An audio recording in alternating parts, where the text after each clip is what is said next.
Good morning మ్యాగజైన్కి స్వాగతం. ప్రముఖ దినపత్రికలో వస్తున్న వార్తలు వెనక జరుగుతున్న పరిణామాలు చూద్దాం. జమిలి బిల్లు జేపీసీకి ఈనాడు ప్రధానంగా హైలైట్ చేసింది. ఓటింగ్ ద్వారా లోక్సభలో ప్రవేశపెట్టిన కేంద్రం అనుకూలంగా 269, వ్యతిరేకంగా 198 ఓట్లు. తీవ్రంగా వ్యతిరేకించిన ప్రతిపక్షాలు బిల్లు తేవడం నియంతృత్వం అనే విమర్శ. రాష్ట్రాల అధికారులపై పెత్తనం కాదన్న ప్రభుత్వం. బేషరతుగా మద్దతు ఇచ్చిన తెలుగుదేశం పార్టీ. ప్రధాని జేపీసీకి పంపమన్నారు అమిత్ షా. దేశ ప్రజాస్వామ్య ఘట్టంలో మరో కొత్త అధ్యాయానికి తెరలేచింది. దేశవ్యాప్తంగా లోక్సభ అసెంబ్లీ ఎన్నికలను ఏకకాలంలో నిర్వహించేందుకు అనువుగా 129వ రాజ్యాంగ సవరణ బిల్లును కేంద్ర ప్రభుత్వం మంగళవారం లోక్సభలో ప్రవేశపెట్టింది. ఓటింగ్ ప్రక్రియ ద్వారా కేంద్ర న్యాయశాఖ మంత్రి అర్జున్ రామ్ మేఘ్వాల్ ఈ బిల్లును సభ ముందు తీసుకొచ్చారు.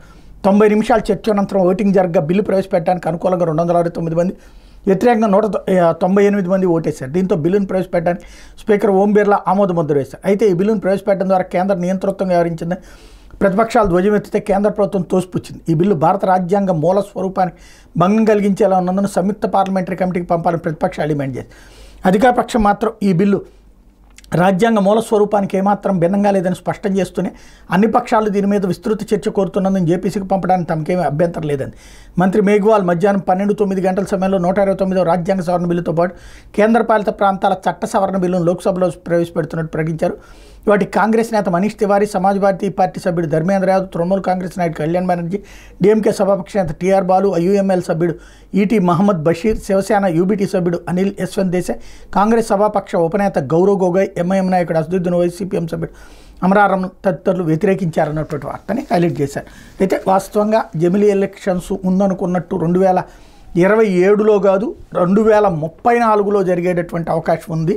ఆ కాన్సెప్టే ఈ బిల్లులో ప్రధానంగా ఉంది. లేకపోతే అందరూ కాదన్న అదానికే సమర్పయామి అని ఒప్పందం కూడదన్న ప్రభుత్వ శాఖలు బేఖాతరు చేసిన జగన్ మంత్రివర్గం ధరలు తగ్గుతాయి బేరమాడదామన్న ఆర్థిక శాఖ అయినా పట్టించుకున్న నాటి రాష్ట్ర ప్రభుత్వ ఒప్పందానికి ఆగమేఘాలపై అనుమతులు, అదనపు ఖర్చులతో భారంగా మారిన ఒప్పందం, జగన్ మాయపై రాయిటర్స్కి ప్రత్యేక కథనం అంటూ అదానీ గ్రీన్స్ నుంచి సౌర విద్యుత్ కొనుగోలుకు సెకీతో ఆంధ్రప్రదేశ్ చేసుకునే ఒప్పందం ఏమాత్రం మంచిది కాదని, దానివల్ల రాష్ట్ర ఖజానా భారీగా నష్టపోతుందని విద్యుత్ ఆర్థిక శాఖ అధికారులు చేసిన సూచనలు నాటి జగన్మోహన్ రెడ్డి ప్రభుత్వం బేఖాతరు చేసిందని అంతర్జాతీయ వార్తా సంస్థ రాయిటర్స్ పేర్కొంది.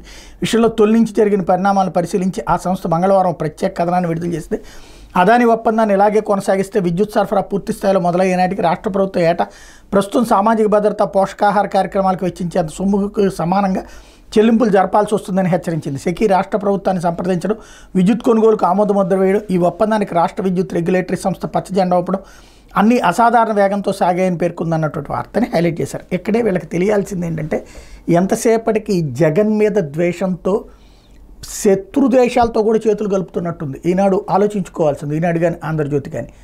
రాయిటర్స్ అనేటటువంటి సంస్థకి $300 మిలియన్ లంచాలు ఇచ్చి డీప్ స్టేట్ ద్వారా అడ్డకోలు కథనాలు రాయిస్తున్నారన్నట్టుంది. ఇప్పుడు ఎలన్ మాస్క్ బయటపెట్టినటువంటి నిజం. $300 మిలియన్ అమెరికన్ ప్రభుత్వ డబ్బులు తీసుకెళ్ళి రాయిటర్స్కి ఇచ్చి ఆ డీప్ స్టేట్ వాళ్ళు చెప్పినట్టుగా ప్రపంచంలోని ఏ దేశం మీద వ్యతిరేక వార్తలు రాయాలి, ఏ దేశానికి అనుకూలంగా రాయాలన్నది వాళ్ళు అక్కడ తయారు చేస్తున్నారు డీప్ స్టేట్కి. ఆ డీప్ స్టేట్ వాళ్ళు తయారు చేస్తుంటే వాళ్ళు చేస్తుంది. ఆ సోరోస్ బహిరంగంగా ప్రకటించాడు అదానిని నాశనం చేస్తానని. దాంట్లో భాగంగా ఎందుకంటే ఆ భారత ఆర్థిక వ్యవస్థను కుప్పకొల్చడానికి ఆడే నాటకం. ఇక్కడ వెరీ సింపుల్, ₹2.49 కరెంటు ఇస్తుంటే అంతకంటే తక్కువకి ఇచ్చే ఎవడున్నా తీసుకొచ్చి మనం వాడుకోవచ్చు. ఎవడున్నాడు ఇక్కడ? లేదా మిగతాది ఇప్పటిదాకా ఉన్నటువంటి కరెంటు సంబంధించినటువంటి ఇవన్నీ తీయండి. ఏ సంస్థ ఎంత పెట్టి అమ్ముతుందో మనకి దీనికంటే ఎక్కువకి అమ్ముతున్నాయి అందరూ కూడా. అది కూడా అదాని రాష్ట్ర ప్రభుత్వంతో డైరెక్ట్గా అమ్మట్ల, కేంద్ర ప్రభుత్వానికి అమ్మితే కేంద్ర ప్రభుత్వం మనకు అమ్ముతోంది. దీంట్లో అదాని మీద విషం చెమ్మడానికి ఆ విదేశీ శక్తులు చేస్తుంటే ప్రయత్నాలు, మనం కూడా ఏమన్నా డీప్ స్టేట్కి సంబంధించినటువంటి దాంట్లో భాగస్వాములుగా, ఈ దేశంలో మోసం చేస్తున్నటువంటి, ఈ దేశాన్ని నాశనం చేయడానికి కుట్రలు పన్నుతున్నటువంటి డీప్ స్టేట్లో భాగస్వాములుగా మనం కూడా ఒకసారి ఆలోచించుకోవాల్సినటువంటి అంశం. అది పెద్ద దేశద్రోహమే అవుతుంది. లేకపోతే రాష్ట్రంలో డైకిన్ 1000 కోట్ల పెట్టుబడులు, శ్రీ సిటీలో 75 ఎకరాల్లో ఏసీల తయారీ యూనిట్ ఏర్పాటు, జపాన్కి చెందిన ఎయిర్ కండిషనర్లు, రిఫ్రిజిరేటర్ పరికరాల తయారీ కంపెనీ డైకిన్ ఇండస్ట్రీస్ 1000 కోట్ల పెట్టుబడితో కంప్రెసర్ల తయారీ యూనిట్ శ్రీ సిటీలో ఏర్పాటు చేయబోతోంది. తైవాన్కి చెందిన రెచి ప్రెసిషన్ భాగస్వామ్యంతో ఈ పెట్టుబడులు పెట్టబోతోంది. డైకిన్ ఇండియా, రెచి ప్రెసిషన్ కలిసి నాన్ ఇన్వర్దర్ ఏసీలలో వినియోగించే రోటరీ కంప్రెసర్లను తయారు చేసి ఇక్కడి నుంచి కొన్ని దేశాలకు ఎగుమతి చేయనున్నట్టు సంస్థ ప్రకటనలు తెలిపింది. ఈ ప్రాజెక్టులో మెజార్టీ వాటాదారు డైకిన్ ఉంటుంది. ప్రస్తుత ఆర్థిక సంవత్సరంలోనే పెట్టుబడుల ప్రతిపాదన కార్యరూపంలోకి వస్తుంది. శ్రీ సిటీలో నెలకొల్పోయే యూనిట్తో కలిపి దేశంలో 3 తయారీ యూనిట్లు ఏర్పాటు చేసినట్టు అవుతుంది అన్నటువంటి వార్తని రెడీస్ చాలా మంచిది. ఎప్పుడో అనుకున్నటువంటి ఒప్పందం ఇప్పుడు కార్యరూపం దాలుస్తోంది. దీన్ని ప్రోత్సహించాల్సినటువంటి అవసరం ఉంది. ఇకపోతే తిరుమలలో 5 డ్యామ్ల భద్రతపై దృష్టి. జలవనరుల శాఖ ఆధీనంలోకి ఆ డ్యాములు నిత్యం వేల మంది భక్తులు సందర్శించే తిరుమలలో శేషాచలం కొండల్లో ఉన్న 5 డ్యాముల భద్రతపై ప్రభుత్వం దృష్టి సారించింది. భవిష్యత్తులో భక్తుల పెరుగుదలకు తగ్గట్టుగా నీటి అవసరాలు తీర్చేందుకు నిల్వ సామర్థ్యం ఎలా పెంచాలని దానిపై కూడా కసరత్తు చేస్తుంది. కేంద్ర జలసంఘం ఆదేశాల మేరకు ఈ డ్యాముల భద్రతకు సంబంధించిన పనులు చేపట్టబోతున్నారు. తిరుమల కొండల్లో గోగర్భం, పాప వినాశనం, ఆకాశగంగ, కుమారధార, పసుపుధార డ్యాములు ఉన్నాయి. ఏళ్ల తరబడి తిరుమల తిరుపతి దేవస్థానం వీటిని నిర్వహిస్తోంది. ఇప్పుడు వీటి నిర్వహణ భద్రతా బాధ్యతలను ప్రభుత్వం జలవనరుల శాఖకు అప్పగించనుంది. కేంద్ర జలసంఘానికి చెందిన డ్యామ్ భద్రతా విభాగం డైరెక్టర్ సరబ్జీత్ బక్షి మే నెలలో ఈ డ్యాములను సందర్శించి వాటి భద్రతపై నివేదిక సమర్పించారు. జాతీయ డ్యామ్ భద్రతా అథారిటీ వీటిని భారీ డ్యాములకు సంబంధించిన జాతీయ రిజిస్టర్లో నమోదు చేసింది. ఫలితంగా Dharma portal dam health and rehabilitation monitoring application ఈ డ్యాముల సమాచారం ఎప్పటికప్పుడు నమోదు చేయాల్సి ఉంటుంది. ఈ నేపథ్యంలో వీటిని జలవనరుల శాఖ ఆధీనంలోకి తీసుకురాబోతున్నారు. ఇందుకు తిరుమలలో 2 సబ్ డివిజన్లు ఏర్పాటు చేయాలని జలవనరుల శాఖ ప్రతిపాదిస్తుంది. డ్యాముల భద్రత, నీటి నిల్వ పెంపు పనులకు తిరుమల తిరుపతి దేవస్థానం నిధులు వెచ్చించే ఆస్కారం ఉంది. తాజాగా రాష్ట్ర డ్యాముల భద్రతాధికారి, ఆకృతుల విభాగం chief engineer Ratnakumar, Tirupati chief engineer Mallikarjuna Reddy, ఇతర అధికారులు తిరుమలలోని ఈ డ్యాములను పరిశీలించి వాటి తాజా స్థితిగతుల భద్రతపై ఒక నివేదిక సిద్ధం చేశారు. ఇందుకు అనుగుణంగా చర్యలు తీసుకోబోతున్నారు. నీటి నిల్వ 0.5 TMCలకు పెంచబోతున్నారు అన్నటువంటి వార్తని హైలైట్ చేశారు. అయితే పర్యాటకానికి కొత్త రెక్కలు అంటూ జర్మనీ, గుజరాత్, కేరళ తరహాలో హంగులు. 25,000 కోట్ల పెట్టుబడుల లక్ష్యం. పర్యాటక శాఖ మంత్రి కందుల దుర్గేష్ జర్మనీ దేశంతో పాటు మన దేశంలోని కేరళ, గుజరాత్ రాష్ట్రాల పర్యాటకులను ఆకట్టుకునేలా అమలు చేస్తున్న కార్యక్రమాలు మన రాష్ట్రంలోనూ అమలు చేయాలని పలువురు పెట్టుబడిదారులు సూచించారు. రాష్ట్రంలో పర్యాటక రంగం అభివృద్ధికి ప్రభుత్వం తీసుకొచ్చిన కొత్త విధానాన్ని ప్రశంసిస్తూనే పలు సూచనలు చేశారు. పర్యాటక విధానం 2024పై విజయవాడ మంగళవారం నిర్వహించిన పెట్టుబడిదారు సదస్సులో AP chamber of commerce, CIA ప్రతినిధులు, వివిధ అసోసియేషన్ ప్రతినిధులు మాట్లాడారన్నటువంటి వార్తని హైలైట్ చేశారు. అయితే బ్యాంక్ మేనేజర్ని బోల్తా కొట్టించిన సైబర్ నేరగాడు ఎడిట్ చేసిన చెక్కు వాట్సాప్లో పంపి మోసం నిజమని నమ్మి 9.5 లక్షల ఖాతాకు బదిలీ అంటూ ఆన్లైన్ మోసాలు రోజు కొత్త పంతులు తొక్కుతున్నాయి. ఎంత అవగాహన కల్పించిన చిన్నపాటి నిర్లిప్తతో ఉద్యోగులు సైతం మోసపోతున్నారు. అట్లాంటి ఘటన అనంతపురం నగరంలో చోటు చేసుకుని సెప్టెంబర్లో జరిగిన నేరంపై 4 రోజుల కింద పోలీసులు కేసు నమోదు చేశారు. అనంతపురం నగర్లోని ధన్వి మోటార్ షోరూమ్ గుర్తు తెలియని వ్యక్తి ఫోన్ చేశాడు. తాను జొమాటో సంస్థ నుంచి మాట్లాడుతున్నాను, 10 హోండా యాక్టివా ద్విచక్ర వాహనాలు కావాలని కోరాడు. వాహనాల ధరలకు సంబంధించి కంపెనీ పేరు మీద కొటేషన్ లెటర్, ఒక క్యాన్సిల్ చెక్కు ఫోటోలను తనకు మెయిల్ ద్వారా పంపాలని కోరాడు. దాంతో షోరూమ్ నిర్వాహకులు సదరు మెయిల్కి కొటేషన్, క్యాన్సిల్ చెక్ పంపారు. సైబర్ నేరగాడు సాంకేతికత ఆధారంగా వాటిని మార్చేశాడు. కొటేషన్ లెటర్లో తన బ్యాంక్ ఖాతాను పొందుపరిచాడు. చెక్కుపై క్యాన్సిల్ అనే పదాన్ని చెరిపేశాడు. అప్పటికే రాసి ఉన్న నగదు మొత్తాన్ని 9,50,000 అని మార్చాడు. ఆ రెండింటిని రామ్నగర్లోని స్టేట్ బ్యాంక్ చీఫ్ మేనేజర్ అన్బ్రేశ్వర స్వామికి వాట్సాప్ ద్వారా పంపాడు. అనంతరం సదరు మేనేజర్కి ఫోన్ చేసి Dhanvi Motors managing director Kavinath రెడ్డిగా పరిచయం చేసుకున్నాను. నా తల్లి ఆసుపత్రిలో ఉంది, డబ్బు అవసరమై మీకు వాట్సాప్లో చెక్కు లెటర్ పంపాను. అర్జెంటుగా 9.5 లక్షలు అవసరం, మా కంపెనీ ఖాతా నుంచి పంపండి అని కోరాడు. ఆసుపత్రి నుంచి వచ్చాక అసలైన లెటరు, చెక్కు అందజేస్తాను నమ్మబలికాడు. మేనేజర్ అతడి మాటలు నమ్మి ధన్వి మోటార్స్ ఖాతా నుండి అతడి ఖాతాకు డబ్బు బదిలీ చేశారు. వెంటనే ఆ సమాచారం ధన్వి మోటార్స్ షోరూమ్ నిర్వాహకులకు వెళ్ళింది. అప్రమత్తమైన వారు సదరు బ్యాంకుకు వెళ్ళి తమ ఎలాంటి నగదు కోరలేదని మేనేజర్తో చెప్పారు. సదరు నేరగాడి నెంబర్కి ఫోన్ చేస్తే స్విచ్ ఆఫ్ వచ్చింది. దాంతోపాటు వాట్సాప్ ద్వారా పంపిన చెక్కు, లెటర్ ఫోటోలను సైతం డిలీట్ చేసి నెంబర్ను బ్లాక్ చేశాడు. మోసపోయామని గ్రహించిన బ్యాంక్ మేనేజర్ పోలీసులను ఆశ్రయించారన్నటువంటి వార్తని హైలైట్ చేశారు. లేకపోతే ఏకకాలంలో కిడ్నీ కాలేయ మార్పిడి, ఒంగోలు ఉపాధ్యాయుడికి స్టార్ హాస్పిటల్లో శస్త్రచికిత్సకు సంబంధించినటువంటి వార్తని హైలైట్ చేశారు. మరి బయోగ్యాస్ ఉత్పత్తి సరఫరాలో ఇందౌర్ బేష్ అంటూ అక్కడ విధానాలు పరిశీలించిన స్వచ్ఛంద సంస్థ చైర్మన్ పట్టాభిరామ్కి సంబంధించినటువంటి వార్తని హైలైట్ చేశారు. లేకపోతే సాక్షి లోక్సభలో జమిలి బిల్లులు అంటూ విపక్షాల వ్యతిరేకత మధ్య ఒకే దేశం ఒకే ఎన్నిక బిల్లులను ప్రవేశపెట్టిన కేంద్రం, 129వ రాజ్యాంగ సవరణ, కేంద్ర పాలిత ప్రాంతాల సవరణ బిల్లును ప్రవేశపెట్టిన కేంద్ర మంత్రి మేఘ్వాల్, బిల్లులపై ఓటింగ్ పట్టుబట్టిన కాంగ్రెస్ సహా విపక్షాలు అంగీకరించిన స్పీకర్, కొత్త పార్లమెంట్ భవనంలో తొలిసారి ఎలక్ట్రానిక్ పేపర్ స్లిప్ పద్ధతిని ఓటింగ్ అనంతరం 90 నిమిషాల పాటు వాడివేడి చర్చ, రాజ్యాంగానికి లౌకిక స్ఫూర్తికి విరుద్ధం విపక్షాలు, పార్లమెంటుకు సవరణాధికారం లేదని కాంగ్రెస్ కొట్టిపారేసిన కేంద్రం, జేపీసీలో చర్చిద్దామన్న షా, బిల్లుపై లోతైన చర్చ, మోడీ అభిమతం అని వెల్లడి, బిల్లులను జేపీసీకి నివేదిస్తూ నేడు సభలో తీర్మానం అన్నటువంటి వార్తని హైలైట్ చేశారు. ఇందులో అనుకూలంగా 269, వ్యతిరేకంగా 198 వచ్చినాయి అన్నటువంటి. లేకపోతే పింఛన్ తుంచన్ అంటూ మరో 3 లక్షల మందిపై వేలాడుతున్న కత్తి, ఇప్పటికే 1.57 లక్షల మందిని తొలగించిన కూటమి సర్కార్. పైలట్ సర్వే ప్రకారం 10,958 మందిలో 563 మంది అనర్హులుగా తేల్చినవైన, అంటే 5% మందిపై అనర్హత వేయటం, మొత్తం పెన్షనర్లు 5% అంటే 3 లక్షల మందిని అనర్హులుగా తేల్చనున్నట్టే. అనర్హుల్లో ఏరువేత పేరుతో కుదించేందుకు రంగం సిద్ధం. సర్వేలు గుర్తించిన 563 మందితో పాటు అందరికీ నోటీసు తీసుకోకుండా పింఛన్ ఆపాలని ఆదేశాలు. దివ్యాంగులపైన దయలేదు, సర్టిఫికెట్లకు 15 రోజుల గడువు, కక్ష సాధింపు లక్ష్యంగా సుదూర ప్రాంతాలకు పింఛన్ల బదిలీ అన్నటువంటి వార్తని హైలైట్ చేశారు. బట్ తెలంగాణలో MBBS చేస్తే పీజీలో స్థానికులే, లోకల్ అర్హత ఉండి రాష్ట్రం వెలుపల ఎంబీబీఎస్ చేసిన స్థానికులే మెడికల్ పీజీ సీట్ల భర్తీపై తెలంగాణ హైకోర్టు కీలక తీర్పు. 2024-25 విద్యా సంవత్సరానికి మాత్రమే తీర్పు పరిమితం. ప్రభుత్వం జారీ చేసిన జీవో 149 చట్టవిరుద్ధమని ప్రకటన అన్నటువంటి వార్తని హైలైట్ చేశారు. తెలంగాణలో ఎంబీబీఎస్ కోర్సు చదివిన వాళ్ళని మెడికల్ పీజీ సీట్ల భర్తీలో స్థానికులుగా పరిగణించాలని రాష్ట్ర ప్రభుత్వానికి హైకోర్టు ధర్మాసనం తేల్చెప్పింది. అలాగే తెలంగాణ వెలుపల ఎంబీబీఎస్ పూర్తి చేసిన అభ్యర్థులకు రాష్ట్రపతి ఉత్తర్వుల ప్రకారం స్థానికత్వం వర్తింపజేయాలని ఆదేశించింది. తెలంగాణ మెడికల్ కాలేజీల పీజీ ఆయుష్ కోర్సుల నిబంధనలు 2021 సవరిస్తూ అక్టోబర్ 28 రాష్ట్ర ప్రభుత్వం జారీ చేసిన జీవోలు 145, 149 చట్ట వ్యతిరేకమని కోర్టు కొట్టేసింది. తెలంగాణ మెడికల్ కాలేజీల నిబంధనలు 2021లో రూల్ 3I ప్రభుత్వం చేసిన సవరణను సవాల్ చేస్తూ మంచిర్యాలకు చెందిన డాక్టర్ ఎస్ సత్యనారాయణ, హైదరాబాద్కి చెందిన డాక్టర్ వి రజిత హైకోర్టులో పిటిషన్ దాఖలు చేశారు. స్థానికత అంశంపైన మరో 96 పిటిషన్లు కూడా దాఖలయ్యాయి. వీటిని ప్రధాన న్యాయమూర్తి Justice Alok Aradhe, Justice J Srinivasarao ధర్మాసనం సుదీర్ఘంగా విచారించి ఈ నెల 4వ తీర్పును రిజర్వ్ చేసింది అన్నటువంటి వార్తని హైలైట్ చేశారు. లేకపోతే చెన్నైలో భారీగా డ్రగ్స్ స్వాధీనం.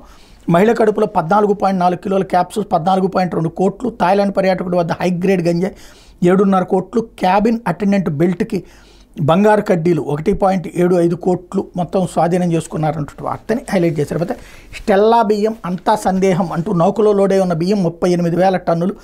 ఎగుమతికి రిజిస్టర్ అయిన కంపెనీలు 28, 12 కంపెనీల నుంచి శాంపిళ్ల సేకరణ. మిగిలిన 16 కంపెనీల సరుకుపై నిర్ధారణ.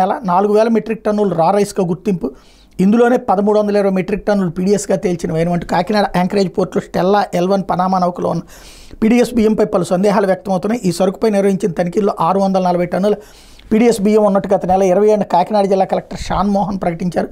ఇది జరిగిన 48 గంటల్లో ముఖ్యమంత్రి పవన్ కళ్యాణ్ పోర్టులోని ఆ నౌక వద్దకు ఆకస్మికంగా వెళ్ళి హడావిడి చేయడం తెలిసిందే. సీజ్ ద షిప్ అంటూ సినిమా స్టైల్లో అధికారులు ఆదేశించి వెళ్ళిపోయారు. షిప్ను సీజ్ చేయాలంటే ఎదురయ్యే సాంకేతిక ప్రతిబంధకాలపై అవగాహన లేకుండా అలా మాట్లాడపై విమర్శలు వెల్లువెత్తాయి. ఈ క్రమంలో స్టెల్లా L1 పనామా నౌకలో ఉన్న మొత్తం బియ్యాన్ని తనిఖీ చేసిన జిల్లా కలెక్టర్ షాన్ మోహన్ రెవెన్యూ, పౌర సరఫరాలు, కస్టమ్స్, పోర్టు, పోలీస్ శాఖల అధికారులతో బృందాలను ఏర్పాటు చేశారు. ఈ బృందాలు నిర్వహించిన తనిఖీల్లో తాజాగా మరో 680 మెట్రిక్ టన్నులు పీడీఎస్ బియ్యం ఉన్నట్టు గుర్తించారు. వాస్తవానికి నౌకలో ఉన్న 28 కంపెనీలకు చెందిన మొత్తం 38,000 మెట్రిక్ టన్నుల బియ్యాన్ని తనిఖీ చేశాకే నిర్ధారణకు వచ్చారని పలువురు సందేహం వ్యక్తం చేస్తున్నారు. నౌకలో 28 కంపెనీలకు చెందిన బియ్యం లోడై ఉంటే 12 కంపెనీల బియ్యం శాంపిల్ మాత్రమే తీసుకోవడం, ఇందులోనూ ఒకే ఒక కంపెనీ ఎగుమతి చేసే బియ్యంలోనే పీడీఎస్ బియ్యం ఉన్నట్టు ప్రకటించడంపై అనుమానాలు వ్యక్తమవుతున్నాయి. గత నెల తనిఖీలప్పుడు ఈ వ్యవహారంలో పలువురు అధికారుల పాత్ర ఉందని చెప్పిన కలెక్టర్ వారి వివరాలు మాత్రం వెల్లడించలేదు. తొలిసారి తాను నౌకలో వెళ్ళినప్పుడు గుర్తించిన 640 మెట్రిక్ టన్నుల పీడీఎస్ బియ్యానికి అదనంగా మరో 680 మెట్రిక్ టన్నులు కలిపి మొత్తం 1,320 మెట్రిక్ టన్నులు పీడీఎస్ బియ్యాన్ని గుర్తించినట్టు జిల్లా కలెక్టర్ షాన్ మోహన్ నగిలి స్పష్టం చేశారు. జిల్లా SP Vikrant Patil, joint collector Rahul మీనాలతో కలిసి మంగళవారం ఆయన మాట్లాడారన్నటువంటి వార్తని హైలైట్ చేశారు. లేకపోతే ఆంధ్రజ్యోతి వచ్చేటప్పటికి జేపీసీకి జమిలి బిల్లులు ఇక్కడ కూడా హైలైట్ చేశారు. మరోపు రోగులు చెంతకే వైద్య సేవలు అంటూ టెక్నాలజీతో వైద్య రంగం అద్భుతాలు. సీఎం మెడికల్ సైన్స్ ఇప్పుడు మెడ్టెక్ సైన్స్, డీప్ టెక్పై విద్యార్థులు పట్టు సాధించాలి. ఎయిమ్స్ అభివృద్ధికి మరింత సహకరిస్తాం. మరో 10 ఎకరాలు కేటాయించేందుకు సిద్ధం. రాష్ట్రపతి ముర్ము జీవితం స్ఫూర్తిదాయకం. మారుమూల గ్రామం నుంచి అత్యున్నత స్థాయికి ఎదిగారు చంద్రబాబు ప్రశంసలు. వైద్య వృత్తి మానవ సేవకు గొప్ప మార్గం. మంగళగిరి ఎయిమ్స్కి తొలి బ్యాచ్తోనే గుర్తింపు. రాష్ట్రపతి వారే ఆ సంస్థకు బ్రాండ్ అంబాసిడర్. సేవా అభ్యాసం పరిశోధనలపై దృష్టి పెట్టాలి. దేశంలో మెడికల్ టూరిజం అభివృద్ధి చెందుతుంది. ఇందులో వైద్యులది ప్రధాన పాత్ర. కొత్త సవాళ్లకు పరిష్కారంలో భాగంగా ఎయిమ్స్లో సైటోజెనెటిక్స్ ల్యాబొరేటరీ. ముర్ము విషయం ఏంటంటే రాష్ట్రపతి గారు ఆంధ్రప్రదేశ్కి వచ్చారు. అలాగే ఎయిమ్స్లో స్నాతకోత్సవంలో పాల్గొన్నారు. వాస్తవంగా రాష్ట్రపతి అంటే దేశానికి ప్రథమ పౌరురాలు. సహజంగా ప్రోటోకాల్ ప్రకారం ఫస్ట్ ఇస్తారు. కానీ మన పత్రికల దౌర్భాగ్యం ఏంటంటే అసలు ఆ వార్తే లేదు. ఎలాగా బ్యానర్ లేదు, ఎక్కడో ఒక మూలన. అది కూడా చంద్రబాబు గారు మాట్లాడింది హైలైట్ చేసి రాష్ట్రపతిది డౌన్ ప్లే చేసుకున్నాం. మనం ఏ స్థాయిలో జర్నలిజం చేస్తున్నాం అనడానికి సజీవ సాక్ష్యం. లేకపోతే విన్నపాలపై విన్యాసాలు అంటూ గత వైసీపీ ప్రభుత్వ బాధితులు, రైతులు, మహిళలు వివిధ వర్గాల నుంచి వేల సంఖ్యలో ఫిర్యాదులు వస్తున్నాయి. కూటమి ప్రభుత్వం తమ సమస్యలను పరిష్కరిస్తుందని ఎంతో ఆశతో మొరబెట్టుకుంటున్నారు. ప్రభుత్వం కూడా సానుకూలంగా స్పందిస్తుంది. అయితే అధికార యంత్రాంగం ఆ దిశగా పనిచేయడం లేదు. విమర్శలు వస్తున్నాయి. ఫిర్యాదులను పరిష్కరించుకున్న బాధితులకు న్యాయం చేసినట్టు అధికారులు నివేదికలు పంపుతున్నారు. ప్రభుత్వ స్థాయిలో ఒత్తిడి రాకుండా తప్పించుకునేందుకు వాటిని బుట్ట దాఖలు చేస్తున్నారు. ప్రజా సమస్యలు తీర్చకపోగా ప్రజల్లో సంతృప్త స్థాయి బాగుందంటూ మాయ చేస్తున్నారు. ప్రభుత్వం ప్రత్యేక దృష్టి సారించి క్షేత్రస్థాయిలో వాస్తవాలు తెలుసుకోవాలని నిపుణులు సూచిస్తున్నారు. ఒకసారి నా వీడియోలు ఫాలో అయ్యే వాళ్ళకి ఈ మొక్క నేను ఎప్పటి నుంచినో చెప్తున్నా. అదే జరుగుతుంది. ఒరిజినల్గా కంప్లైంట్స్ ఎవ్వడూ పరిష్కరించడు. ఎందుకంటే వాళ్ళ వల్ల సృష్టించింది, పరిష్కరించాలన్నటువంటి ఆలోచన ఉండదు అన్నది. ఇప్పుడు ఆంధ్రజ్యోతి రాసుకొచ్చింది. లేకపోతే ప్రసాద్ రెడ్డి ఇష్టారాజ్యం అంటూ ఏయూలో అడ్డగోలు నియామకాలు. 50 మందికి పైగా గెస్ట్ ప్రొఫెసర్లు, ఒక్కొక్కరికి నెలకు 80,000 జీతం. అస్మదీయులకు PhD ప్రవేశాలు, ఇంటర్ సర్టిఫికెట్లు సైతం జారీ, మాజీ వీసీ దారుణాలు ఎన్నెన్నో, ఉన్నత విద్యాసంస్థ పరువు తీసి వైసీపీ బంటు, విచారణకు విద్యావంతులు డిమాండ్ అన్నటువంటి వార్తని హైలైట్ చేశారు. లేకపోతే పెన్షన్ అనర్హులకి నోటీసులు, వివరణ బాగుంటే కొనసాగింపు, లేకపోతే భరోసా పింఛన్ల రద్దు, అధికారులకు సెర్ప్ CEO ఆదేశాలు, రాష్ట్ర వ్యాప్తంగా 3.5 లక్షల మంది అనర్హులు ఉన్నట్టు సర్కార్ అంచనా, రాష్ట్రంలో అర్హత లేని వాళ్ళకి సామాజిక భద్రతా పింఛన్లు రద్దు చేయాలని ప్రభుత్వం నిర్ణయించింది. అయితే ఉన్నట్టుండి రద్దు చేయకుండా అనర్హులుగా గుర్తించిన వాళ్ళకి తొలుచు నోటీసులు ఇచ్చి వాళ్ళ నుంచి వివరణ తీసుకోబోతున్నారు అన్నటువంటి వార్తని హైలైట్ చేశారు. నేను దాదాపుగా ఈ ప్రభుత్వ అధికారంలోకి రాకముందే చెప్పా, రేపు నెక్స్ట్ కనుక తెలుగుదేశం ప్రభుత్వ అధికారంలోకి వస్తే ఇట్లా దశల వారీగా చేస్తారు, ముందు భయపెట్టేస్తారు, పత్రికలు కూడా అట్లాగే రాసేస్తాయి. అదే జగన్ టైంలో అనర్హులని చెప్పి ఒక 25,000 మందితో 50,000 మందితో తెస్తే ఇంకేముంది, జగన్ నిన్నటిదాకా అర్హులు ఇప్పుడు అనర్హులు ఎట్టయిపోతారు అంటూ అటు పత్రికలు రాసుకొచ్చినాయి. అలాగే అటు పవన్ కళ్యాణ్ చంద్రబాబు కూడా మాట్లాడుకొచ్చారు. ఇవాళ వచ్చేటప్పటికి వాళ్ళందరూ దుర్మార్గులు, ఆ రోజున పింఛన్లకు సంబంధించి అడిగిన వాళ్ళు బాధితులు అవుతారు. మనకు వార్తలు ఎలా కావాలంటే అలా మలుచుకునేటటువంటి కాన్సెప్ట్ నడుస్తుంటుంది. లేకపోతే ఆ బియ్యం విలువ 2.23 కోట్లు అంటూ పేరునాని గోదాములో మాయమైన బియ్యంపై మంత్రి స్పష్టత, రెండో గిడ్డంగిలో తనిఖీల తర్వాత విలువ పెరిగే అవకాశం, డీడీలు ఇస్తే సరిపోదు, క్రిమినల్ కేసులు నమోదవుతాయి. ఇకపై బియ్యం స్మగ్లింగ్ చేస్తే పీడీ యాక్ట్, మంత్రి మనోహర్, బియ్యం రవాణాకు అనుమతులు ఉన్నాయి, ఎగుమతులు అడ్డుకునేందుకు ప్రభుత్వానికి ఉన్న అధికారులేంటి, పూర్తి వివరాలు కోర్టు ముందు ఉంచండి అంటూ హైకోర్టు ఆదేశాన్ని ఇక్కడ హైలైట్ చేశారు. లేకపోతే ఆమె జీవితం ఆమె ఇష్టం అంటూ ఆ యువతి మేజర్ ఎక్కడికైనా వెళ్ళి జీవించవచ్చు స్పష్టం చేసిన హైకోర్టు ధర్మాసనం, తండ్రి జోక్యాన్ని నిలువరించాలని ఆదేశం, మేజర్ అయిన యువతకి తన అభిష్టానికి అనుగుణంగా ఎక్కడికైనా వెళ్ళి జీవించే స్వేచ్ఛ ఉంటుందని హైకోర్టు ధర్మాసనం మంగళవారం స్పష్టం చేసింది. స్వేచ్ఛగా నిర్ణయాలు తీసుకునే హక్కు ఆమెకు ఉంటుందని తెలిపింది. తన మహిళా భాగస్వామిని ఆమె తండ్రి అక్రమంగా నిర్బంధించారని ఆమెను కోర్టు ముందు హాజరుపరిచేలా ఆదేశాలు ఇవ్వాలని కోరుతూ యువత దాఖలు చేసిన హెబియస్ కార్పస్ పిటిషన్పై మంగళవారం విచారణ జరిపింది. నిర్బంధ ఆరోపణలు ఎదుర్కొంటున్న యువతతో తమ ఛాంబర్లో న్యాయమూర్తులు నేరుగా మాట్లాడారు. అనంతరం మేజర్ అయిన యువతకి తన అభిష్టానికి అనుగుణంగా ఎక్కడికైనా వెళ్ళి జీవించే స్వేచ్ఛ ఉంటుందని స్పష్టం చేస్తూ యువత విషయంలో తండ్రి జోక్యం చేసుకొని నిలువరించాలి పోలీసులు స్పష్టం చేసింది అన్నటువంటి వార్తని హైలైట్ చేశారు. అయితే పోలీసు వాహనాన్ని అడ్డుకుని బుక్ అయ్యారు అంటూ నిందితుడిని తప్పించబోయి దొరికిపోయారు. 13 మంది దొంగ నోట్ల మూట అరెస్టు, పోలీసుల అదుపులో ఉన్న నిందితుడిని తప్పించడానికి ప్రయత్నించి అసలు డొంక కదిలి పశ్చిమ గోదావరి జిల్లా భీమవరం కేంద్రంగా సాగుతున్న పెద్ద దొంగ నోట్ల మూట గుట్టురట్టయింది. రాజమహేంద్రవరం మహిళా పోలీస్ స్టేషన్లో మంగళవారం central zone DSP K Ramesh Babu, Prakash Nagar CI Bajilal మీడియాకు ఈ కేసు వివరాలను వెల్లడించారు. శ్రీకాకుళం జిల్లా సిగడాం పోలీస్ స్టేషన్లో నమోదైన కేసులో ముద్దాయిగా ఉన్న పశ్చిమ గోదావరి జిల్లా భీమవరానికి చెందిన రాపాక ప్రభాకర్ అలియాస్ ప్రతాప్ రెడ్డిని ఈ నెల 12న రాత్రి పోలీసులు భీమవరంలో అరెస్ట్ చేశారు. ఇదే కేసులో 2 నిందితుడిగా ఉన్న కృష్ణమూర్తి కోసం రాజమహేంద్రవరం ప్రకాష్ నగర్ పోలీస్ స్టేషన్ పరిధిలో సెల్ టవర్ లొకేషన్ తనిఖీ చేయడానికి వచ్చారు. శ్రీకాకుళం పోలీసులు ప్రకాష్ నగర్ పోలీస్ స్టేషన్కి వచ్చి తిరిగి ప్రభాకర్ని తీసుకెళ్తున్న కొంతమంది అగంతకులు వచ్చి పోలీసు వాహనాన్ని అడ్డుకుని వాళ్ళపై తిరగబడ్డారు. పోలీసు అదుపులో ఉన్న రాపాక ప్రభాకర్ని ఎత్తుకుపోయారు. మొత్తం 18 మంది పోలీసులపై తిరగబడి నిందితుని ఎత్తుకుపోయినట్టు ప్రకాష్ నగర్ పోలీస్ స్టేషన్లో కేసు నమోదు కాగా నిందితుడి కోసం 6 బృందాలతో విస్తృత గాలింపులు చేపట్టారు. దాడి చేసిన వారందరూ దొంగ నోట్ల ముఠాకు చెందిన వారికి గుర్తించి అరెస్ట్ చేశారన్నట్టు వార్తని హైలైట్ చేశారు. ఇది దినపత్రికలో వచ్చిన వార్తలు వెనకాల జరుగుతున్న పరిణామాలు.